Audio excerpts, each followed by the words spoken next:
Israel has launched a high-impact offensive, crippling Iran's air defense systems and striking deep into key nuclear and military sites, with the United States now fully engaged alongside Israeli forces. Before we continue, if you're following the global tension closely, make sure to subscribe to States Wire, tap the bell icon, and stay ahead with real-time global updates. Caroline Glick, a senior advisor to Israeli Prime Minister Benjamin Netanyahu, called it a historic turning point, not just militarily, but ideologically.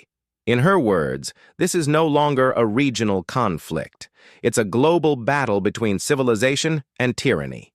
With Tehran's nuclear ambitions dealt a severe blow, questions now rise about regime change, regional fallout, and whether this joint strike has permanently altered the balance of power in the Middle East. Israel has launched a decisive offensive, crippling Iran's air defense systems and severely damaging key military infrastructure. Caroline Glick, senior advisor to Israeli Prime Minister Benjamin Netanyahu, delivered a critical media briefing today, offering a strategic assessment of the current regional crisis. According to Glick, the escalating tensions between Iran and Israel are not only shifting the balance of power in the Middle East, but also posing serious implications for global security, economic stability, and international diplomacy. She emphasized that this conflict has moved beyond traditional warfare. It's now a broader ideological battle between civilization and extremism. Glick stated that Israel's military actions are not just acts of self-defense, but part of a wider effort to restore peace and stability across the region. This joint strike between the U.S. and Israel reshaped the balance of power in the Middle East. And second, do you believe Iran's leadership is willing to accept that its position is no longer dominant? That's a critically important question. This was more than a military mission. It represented a defining moment in the global fight between civilization and tyranny. For over 4 decades, Iran's regime has fueled terror across the globe, built proxy armies surrounding Israel, and accelerated its nuclear weapons and ballistic missile programs.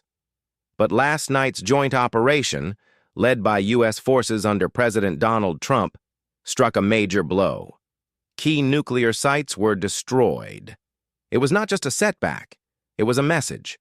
Civilization is pushing back against barbarism, and this could shift the region toward a more stable and secure future. Strategic impact. This operation, particularly Israel's Operation Rising Lion, initiated on June 13th, may be the most strategically significant action in the region since 1979.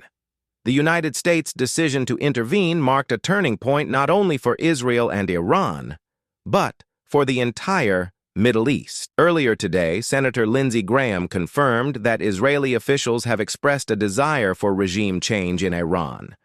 What are the real prospects of such a change occurring? The Israeli mission had 2 immediate goals: eliminate Iran's nuclear capabilities and dismantle its ballistic missile infrastructure.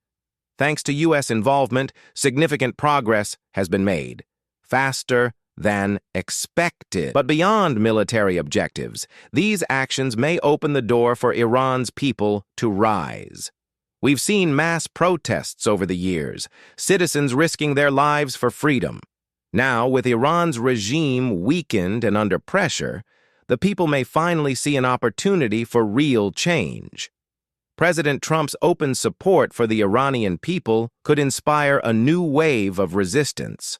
Inside Iran, repression is intensifying. People are being jailed for social media posts, foreigners are being detained to pressure Western governments, and executions of political prisoners are ongoing. The regime is afraid, and for the first time in years, it is vulnerable. The United Nations Security Council convened an emergency session.